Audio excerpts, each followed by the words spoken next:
Good day, everyone. This is the part 3 of the lesson that we are going to tackle. And for today, we are still going to discuss one of the area in technology and livelihood education, which is the cookery. Have you seen these signages?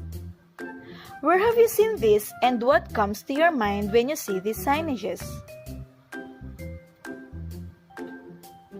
The following examples are the signages that we are usually see in our surroundings in order for us to be reminded to take care of ourselves and maintain the safety.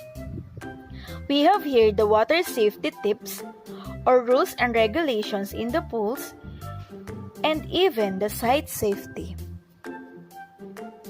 But first, what do we mean by hazard and risk? When we say hazard, a hazard is something that can cause harm. For example, electricity, chemicals, working up a ladder, noise, a keyboard, a bully at work, stress, and the likes. While a risk is the chance, a high or low, that any hazard will actually cause somebody harm. For example, working alone away from your office can be a hazard. These are the examples of hazard and risk. Water can be an example of hazard. Risk is jumping in without knowing how to swim. Gasoline is also an example of hazard. Risk is lighting a match near the gasoline station. Next is driving. Risk is texting while driving. What is the importance of occupational health and safety procedures? Health has been defined as a state of complete physical, mental, and social well-being and not merely the absence of disease or infirmity. Occupational health is a multidisciplinary field of healthcare concerned with enabling an individual to undertake their occupation in the way that causes least harm to their health. It contrasts, for example, with the promotion of health and safety at work, which is concerned with preventing harm from any incidental hazards arising in the workplace. As defined by the World Health Organization or WHO, occupational health deals with all aspects of health and safety in the workplace and has a strong focus on primary prevention of hazards. Occupational safety and health is a cross-disciplinary area concerned with protecting the safety, health, and welfare of people engaged in work. The goal of all occupational safety and health programs is to foster a safe work environment. As a secondary effect, it may also protect co-workers, family members, employers, customers, suppliers, nearby communities, and other members of the public who are impacted by the workplace environment. It may involve interactions among many subject areas, including medicine, occupational well-being, public health, safety engineering or industrial engineering, chemistry, health physics, and others.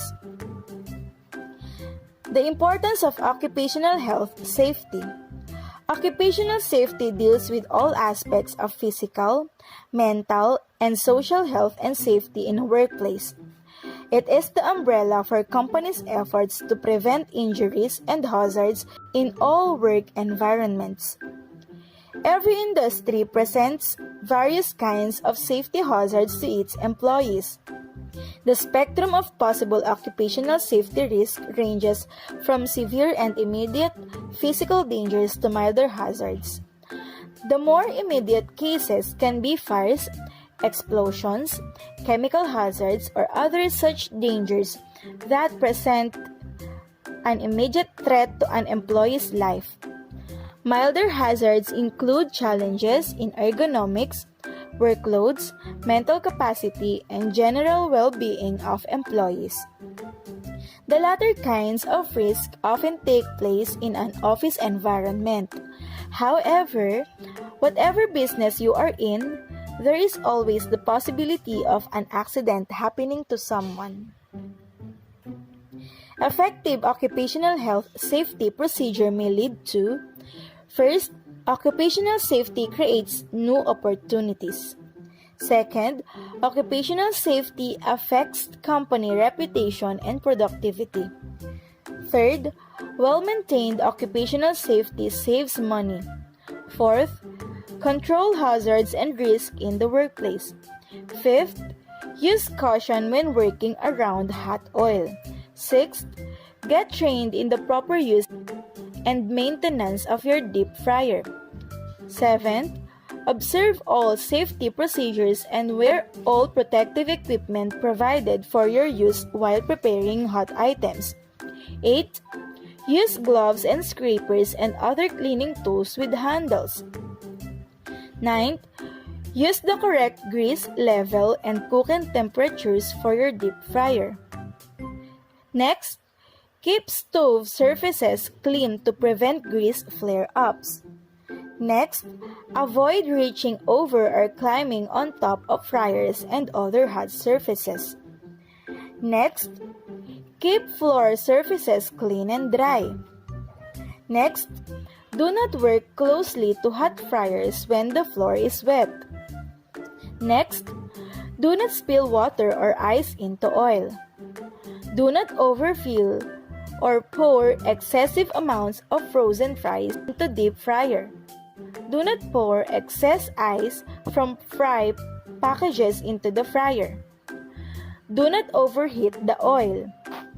Do not move or strain hot oil containers. Wait until the oil is cool. Do not store oil on floors by grill area. And lastly, extinguish hot oil or grease fires by using a Class K fire extinguisher. These are all the information that you should know in this lesson. And now, these are the questions to answer.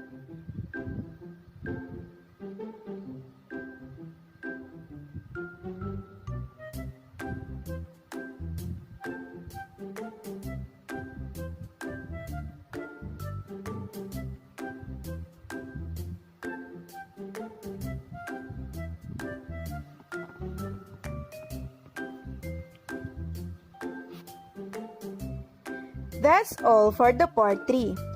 Hope you learned a lot from this video. Thank you for watching!